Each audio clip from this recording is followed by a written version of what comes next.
I'm here with Bill Warner with Warner Auto Sales. Bill, how long have you been in the business in this area? Well, I was born and raised here, so be 46 years. And my dad started right after the war and started in the old schoolhouse and started doing mechanic work and then would buy cars to get parts, and pretty soon he looked out back and he had more cars, and so he just continued on in the wrecking business. Give me a little bit of background and a little history on kind of what cars you have back here. Most of them got some in the teens, but most of them are in 30s, in the mid 30s, and then of course 40s, 50s, 60s, right on up through. Got a little bit of everything as far as Chryslers and Fords and Chevys, Packards, Studebakers, you know, some of the old cars, Hudsons that you ain't seen for a while. So we have a little bit of everything. Bill, I also wanted to ask you, how many vehicles do you have back there? We have approximately about 2,500 vehicles in stock. Okay, do you have just a lot of parts, or do you have vehicles that you can restore? We do both, sell mostly parts, but occasionally you'll sell cars that people take out to restore and stuff. Like these here, we got a few here that's restorable. Down through here, Chrysler, Mustangs, and some old Chevys and stuff. So that's runnable, restorable vehicles shape there. So how often do you get older cars in? We try to get as many as we can. A lot of times people that is abandoned projects or stuff. Sometimes people, estates or people have died and they've never finished them or something. But between the demolition derbies and the old Crasher, it gets a lot of the old stuff. But we always try to pick up as much as we can. Great. Well, we're going to go take a look around. All right, you're more than welcome. Thank you. And as Bill Warner pointed out, by the front here, he has some of the more restorable cars. Here are a couple 70s Dodges. I got a Dodge Custom Coronet and a Charger over there. These are certainly restorable cars. There's a four-door sedan. The Charger, of course, is a two-door. This Chevy does not have the correct interior. Somebody put some newer seats in there. But it's a four-door sedan, so probably wouldn't get restored just because so many people don't restore those. It's got a lot of surface rust on it, but it's all there. Could be made into a daily driver, I guess, or probably just more a parts car. Here's a nice old truck. We have also a Monte Carlo. That Dodge truck looks like it's got a lot of rust on it, but again, old trucks, most of them have seen a lot of hard use. It's kind of hard to find a good old truck that hasn't seen many, many miles and done a lot of work on it. Here's an old Mustang. Got this Chrysler. This is kind of nice.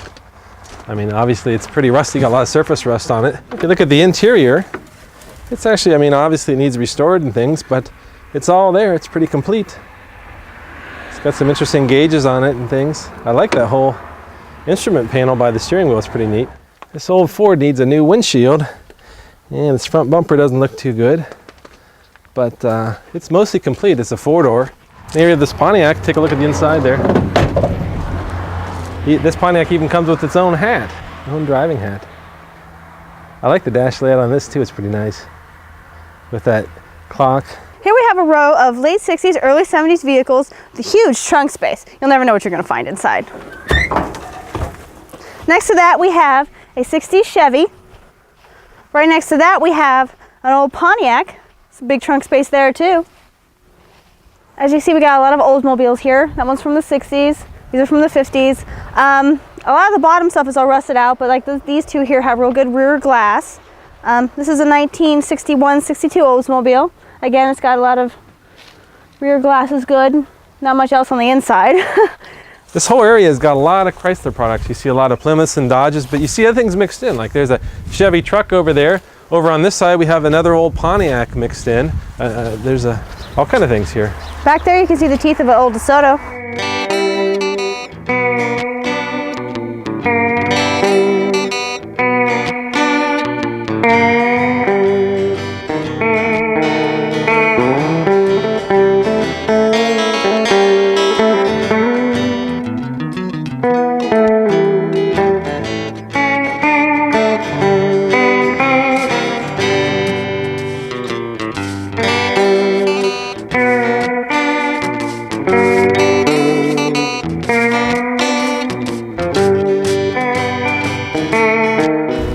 Left of this mid-50s Packard, except for maybe the windshield and the rear glass.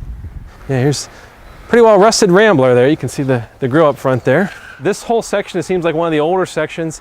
It seems pretty well rusted. I mean, you know, there isn't much sheet metal left on any of these cars, but there's still a lot of them have good windshields on them. Some of them have the motors in them. You see some old straight 8s back over that way. You find a lot of just little pieces, parts. You never know what you might find here.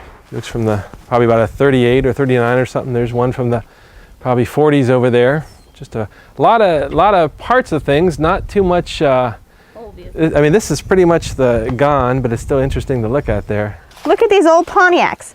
They're rusted, all rusted out, but look at the bright work. It's still great. Okay, here's another row of a lot of old mid-50s Buicks there. I can see just a variety of things. Anytime that I say you have a row of Buicks, you'll find something else in there too. Here's an Oldsmobile, I can tell there. All kind of stuff. Oh, and here's up here, if you go up, take a look up this way. This is a 59 Buick. I used to have one of these. I now have two 60 Buicks there. I always thought the grille on this thing looked so mean. You know, it's got just the meanest grille with those canted headlights like that. This one's got a pretty well dented up hood, although, well, I was gonna say it had a good windshield, but it doesn't. The windshield is all cracked. I don't know, it probably has some interior, maybe some window parts or something. The thing that was really nice about the old cars was a lot of the emblems and things like that. They were quite beautiful and a lot of detail. You can see from this, you know, 1956 Buick Century emblem that it was probably once really, really nice. Here we have an old Nash Rambler. Let's lift up the hood. Oh God, literally. Hey, the engine's still inside. Over in this area, we have a bunch of really old truck cabs. They're pretty much too far rusted to be of much use. It's just kind of an interesting study in automotive history. Looks like it's, again, going back into the land. I think these will rust into the ground. The main area has cars mostly from the 60s and 70s, but occasionally you'll find a car from the 30s or 40s, like this old Plymouth here. The interior is gone, but it still has its engine on the inside. Yeah, back across the way, I'm not going to climb back across all that water there, but there's the tail ends of some relatively rare cars. Again, we can see the back of that 59 Dodge. Right next to it's a 60 Plymouth, which had those pretty big tall fins on the back. And then there's a slightly newer Dodge. And over here we have a row of Pontiacs. There's a 58 Pontiac and a whole bunch of 57 Pontiac, just a bunch of 50s Pontiacs. We've been focusing on a lot of the really, really old rusty parts because we like all the old 30s and 40s and 50s cars, but Warner's of course does have a lot of newer parts and things that are really salvageable.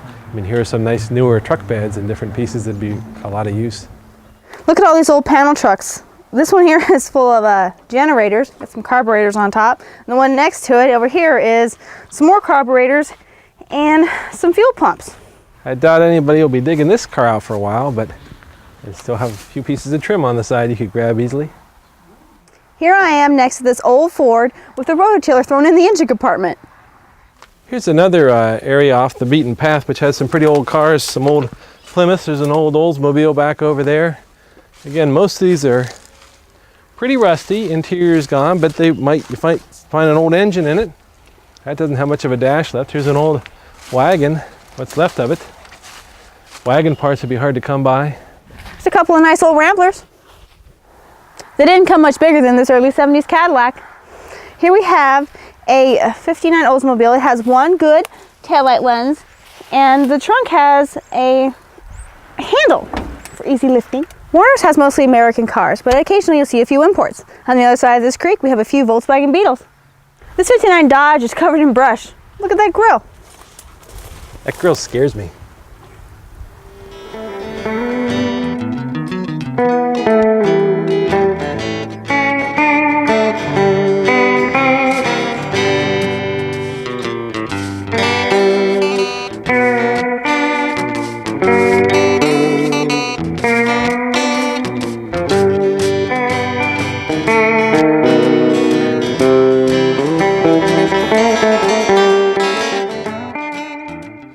I think we found the area with some of the oldest cars on the lot back from the 20s, but I don't think there's a whole lot left of these cars. Another one over here. Another one back over here. Pretty old stuff. You think you're at the end of the lot and it keeps on going and going. I keep on finding more and more older cars. And again, these are really grown up. Here's a kind of a surprise. We actually have a 57 Mercury this is the type that just had the single headlights on each side, not the dual. Later ones, or some of the ones actually had dual headlights. This still has a good windshield in it. Again, some more cars you won't find every day. Here's a couple of old Nashes. And then a couple of old DeSotos over there. Mostly pretty rusty with some, who knows what you might find on one of these old cars.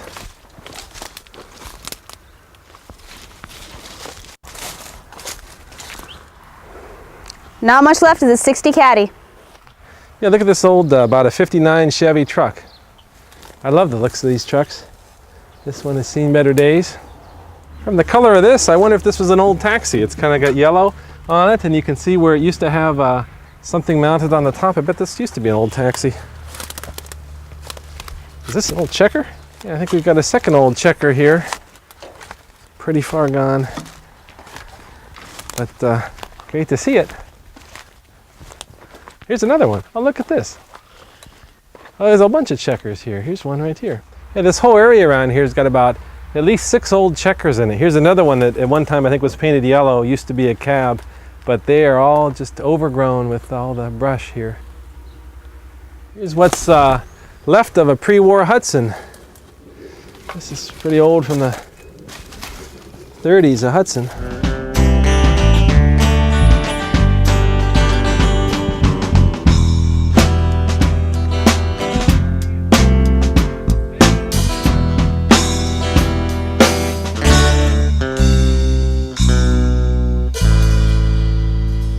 Here you see the rear end of an old step-down Hudson.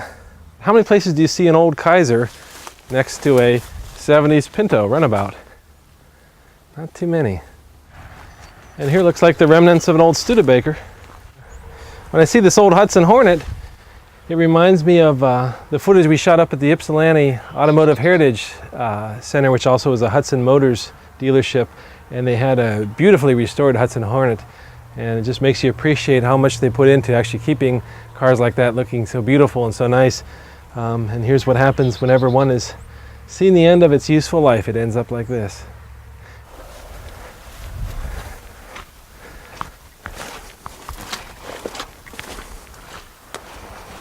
You've kind of seen some of this from the other side before, but here are some old Fords. Here's an old Ford Wagon with the rear third seat there, the old Country Squire with the wood paneling design on the side. This one is kind of seen better days, but you know what? It's still got that glass for the back here.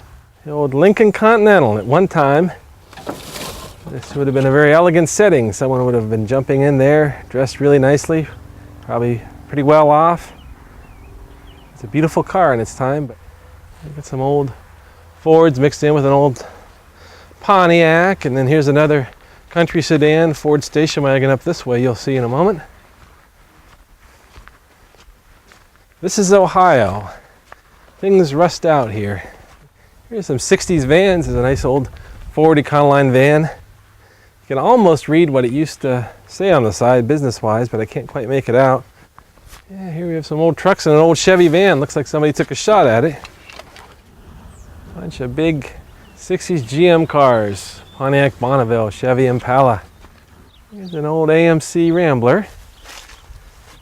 There's another older Rambler over here. Here's a Rambler Custom. About 10 years older than that one right over here. It's a late 60s Dodge that's pretty well complete. Still got its engine in it, big old V8. Here's an interesting view of a couple old Chrysler wagons. They each have the handles on the back for getting in. They have the third seat facing towards the rear. Here's one that's a few years newer than that one, but still has the same basic design with the seat for the kids facing the rear, the third seat there. Lincoln Continental, has to be 1967 or older. It's got the suicide rear doors. Some people say they're not suicide doors if they're in the rear, only the front are suicide doors. This has still got its engine in it. Huge V8. When I see an older car like this mixed in with the newer 60s and 70s cars, it always makes me think that this car must have come here a lot later than those other ones from the 50s and that over that are pretty rusty. And you look at the license plate, you can't really tell what year it is, but the fact that it has stickers on the corners instead of just having the year printed on means that it had to have been running at least into the 80s. Just when you think you're getting near the end of the last row, you see it just keeps on going and going and going. Even beyond all those school buses and trucks out there, there's still more cars out behind there. This great little Plymouth Valiant is still got a lot of good parts left on it. Still looks pretty sharp on it. And when you look at the bumper, which is sitting in the trunk, you can see a plate on it with a sticker that says 1994. Yeah, I take back what I said earlier about them not having many trucks. It's back in the whole corner. You can see some Jeep wagons, various pickup trucks, all this mixed in amongst the buses. So it's this whole area in the back corner is full of all kind of trucks and buses and commercial vehicles. And of course, Warner's has a lot of old school buses of every type, just rows and rows of buses at the back. I don't know how many there are, but there has to be a few dozen at least. I finally reached the back corner of Warner's yard here, and there are several dozen rows of cars.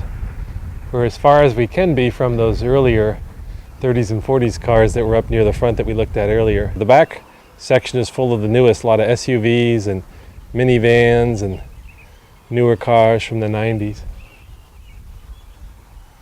Basically, the farther back you go, the newer it is. Walking back through the yard, I see the tail end of this Dodge Monaco sticking up there. This is just, I just love the taillight design in this car. It's pretty cool, isn't it?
So from this vantage point, you can see a lot of the 2,500 cars here.